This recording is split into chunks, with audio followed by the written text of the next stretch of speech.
Human rights activists and the opposition have reacted with outrage at the British government's plan to fly refugees to Rwanda upon arrival and have them wait there for their asylum decision. Seriously, that's what they're planning.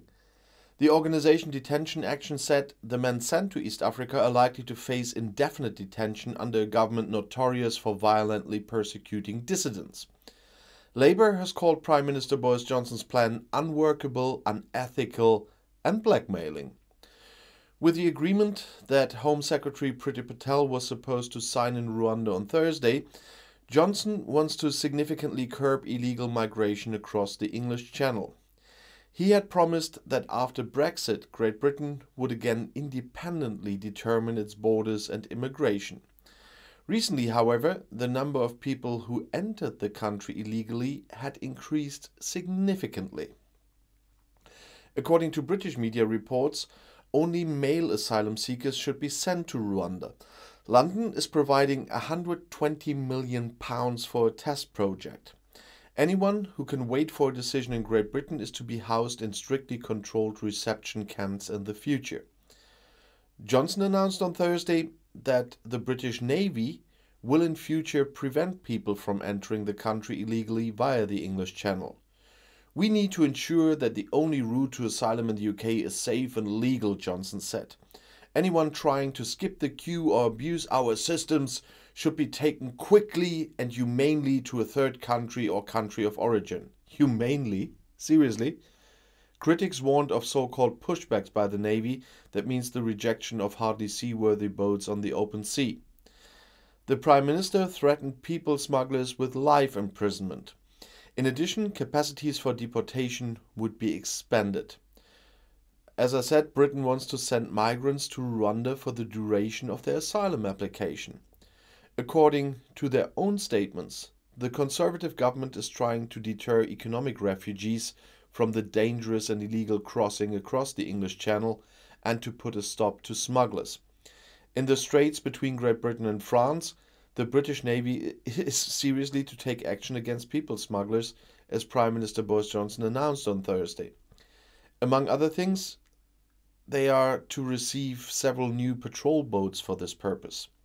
Human rights activists and the opposition were outraged by the cruel and mean plan. Critics also accused Johnson of wanting to distract attention from the Partygate affair in Downing Street ahead of important local elections in England. The United Nations High Commissioner for Refugees from the UNHCR warned that the plans contradict the spirit and text of the Geneva Refugee Convention. You might have seen my video this week about that. People fleeing war or persecution should not be sent abroad like goods for further processing, said UNHCR Representative Gillian Triggs. Britain has a duty to grant such people access to asylum. Sending migrants some 6,500 kilometers away to East Africa will hardly deter them from coming. It will only lead to more human suffering and chaos, said Enver Solomon of the Refugee Council. He estimates the cost to the taxpayers at £1.4 billion a year. The British Red Cross was also concerned about the plans to send traumatized people halfway around the world. The BBC called the project, which was initially approved for 5 years, a one-way ticket for some refugees. Rwanda must agree to every refugee Britain sends to Africa.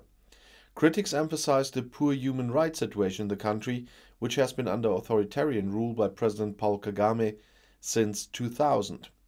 Great progress has been made, especially in the areas of education, health and infrastructure. However, Kagame is accused of persecuting dissidents and suppressing freedom of expression. Johnson spoke of one of the safest countries in the world. What a liar! Last year, Johnson had criticized the government in Kigali. Now, Interior Minister Priti Patel traveled to Rwanda to sign the agreement, although experts believe that many legal questions remain unanswered. Patel's political career depends on fighting illegal immigration. She had announced that she would repair the broken migration and asylum system thanks to Brexit. Strict visa rules should only let the brightest minds into the country. But so far, that hasn't stopped people. There is talk of a small boat crisis in Britain. Last year, at least 28,526 refugees reached the English coast, mostly in small inflatable boats. In 2020, there were just 8,400.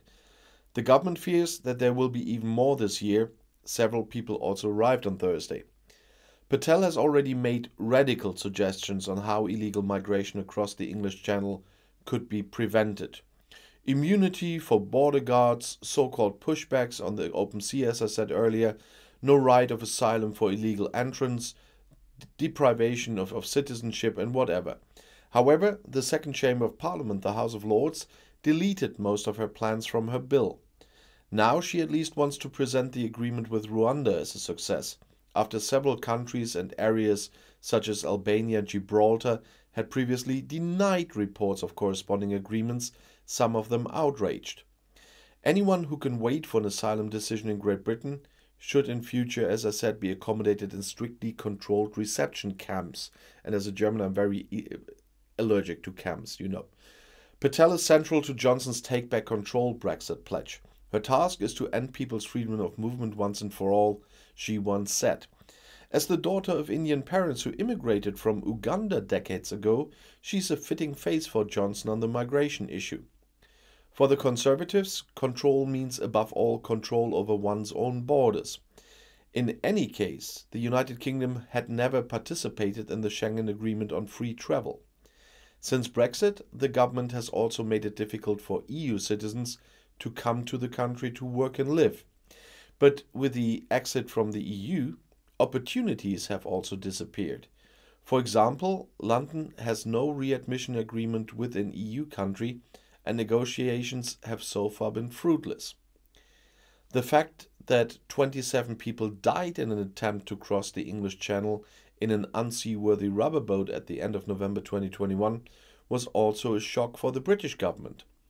Johnson said he wanted to prevent the strait from becoming a wet grave for more people. Asylum experts, on the other hand, are calling on the government to finally create legal travel alternatives. And the British Navy, as I said, on the orders of Prime Minister Boris Johnson, is to prevent people from entering the country illegally via the English Channel in the future. We must ensure that the only route to asylum in the UK is safe and legal. Yeah, that's what Johnson said, but he is not presenting any legal route to Britain. Even refugees from Ukraine need a visa now, and Britain is the only country in Europe that does that.